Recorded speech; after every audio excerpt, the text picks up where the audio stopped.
What's up, you guys? Thank you for clicking on this video. So as you can tell by the title, a bit of a topic that I wanted to discuss concerning Transformers 1 is, will it be a flop? Now, I know it's a little bit early to tell this sort of thing. I know the first trailer ever for the movie just came out like a month ago. There's not really much to go off of, yes. But I've been thinking about this. You know, the reception of the first trailer, it was kind of mixed. You know, some people were talking about the animation style. Some people were talking about the tone of the movie and the comedy in it kind of being cringe with the whole badassatron thing with Bumblebee and stuff like that.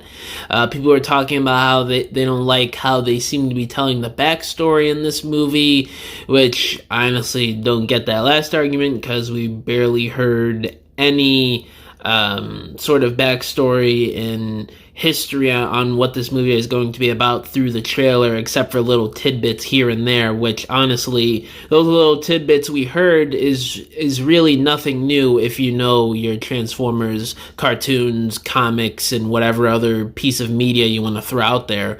In my opinion, I think it's just fans, or I'm going to use air quotes here on the word fans, that have just watched a few of the Bay movies. They watched a little bit of G1 and probably Prime or animated, and that's about it. There's so many Transformers quote-unquote fans online that were just hating on this trailer, just blatantly being wrong about certain things, like, oh, why are they doing this to Optimus? Why is Megatron like that?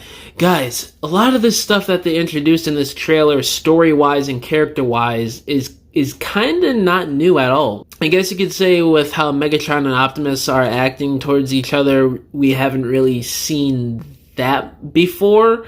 I mean, obviously, you know, before Megatron turned into a Decepticon, we did see that him and Optimus, you know, kind of being friends and interacting in certain iterations, but I don't know what to make of some of these, like, I guess you could say critiques, but it's just sort of like things to complain about from people that just sort of make no sense. And if you guys see comments or videos online, you'll know exactly what I'm talking about.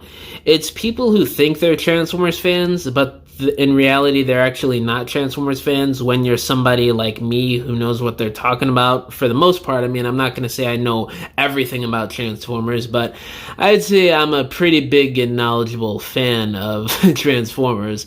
And it's just weird seeing all these people come out of the woodwork totally bashing this movie, not even like for valid reasons of, oh, I don't like the animation style, I don't like the voice acting. That's your opinion to have. If one of you guys watching this video thinks that, that's totally fine.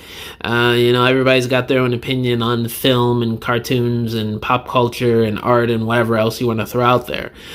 Me personally, I think it looks pretty fine in my opinion. I think the trailer looks very good, and I'm really excited to see how this movie turns out. But, you know, when you couple all these people together and you think about things in the box office and the whole hype and the marketing of this movie, will it really do that good? I mean, I've been thinking about it lately, and I don't know. It seems a bit fishy here. It seems a bit dicey for Transformers 1 in September. I don't know. I'm not trying to like fearmonger here and put negative thoughts into your guys' head, you know, for those of you out there that are like super hyped for this movie. I'm hyped for this movie. It's just something to think about, especially if you're somebody who wants the Transformers franchise to do well. You want to see more cartoons, more comics, more toys, more movies. A lot of things really do depend on Transformers 1 here, especially considering Rise of the Beast didn't do all that hot last year at the box office. I mean, like, what was it, 450 million, 500 million at the box office? I mean, they did make some money off of that, because the budget, I think, was like 150, 175 million, something around there for the movie. So they did make an okay amount of money, but again, nothing crazy, nothing hugely profitable, which is probably why, I don't know, they seem a little bit hesitant with the sequel. I don't know, they're either being super careful with how they handle things for the sequel because they want it to do really well, like old school Bayverse numbers, or Paramount is just kind of like, we'll green light the sequel, but I mean, we're not going to try and rush it out. It's not like Rise of the Beast made a lot of money. We're in a bit of a weird situation with the movies right now, and Earthspark is rumored to be canceled after season 2. You know, the toy line in Takara was canceled because of it not doing well. So we're in a bit of this weird transitional time where the movies aren't doing too well, the cartoons aren't doing too well.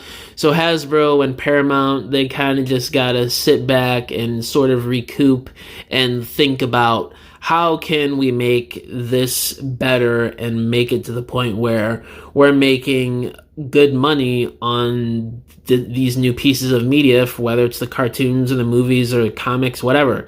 And it boils down to Transformers 1, you know, the next movie, the next big main piece of media, if you will. I just don't know, guys. I don't think it's going to do horrible, but I don't think it's going to be a hit per se, at least right now. Once we get more marketing and more trailers, I'm sure more people will come around. But I just don't know. You just never know with movies these days. You know, post 2020, one movie that you would think would be a smash hit is a flop, and one movie that you think would be a flop is an absolute hit at the box office. You just don't know these days. It's super random. It's kind of weird.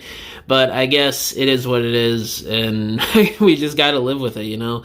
We're in this weird time with the movie industry and the theater industry, so I don't know, we'll see. And a lot of people don't really like the designs of Transformers 1 either. You know, I've seen a lot of complaints about that. You know, the face plates being way too smooth, the proportions, the animation style, which you'll always hear complaints over the animation style, because there's some people that want realistic animation style, there's some people that want more of like an anime stylization. So, you know, there's a lot of complaints about this movie, but there's also a lot of praise. I do want to say that there are also many people out there who are super excited and hyped for this movie, as am I. So I just hope it does really well, so it could really spark up Hasbro and Paramount to give us more media and give us media that is really well done. But yeah, that's pretty much it for this video, guys. Let me know down in the comments below, what do y'all think about Transformers 1? Do you think it's going to do well at the box office in a few months, or do you think it is going to be a flop?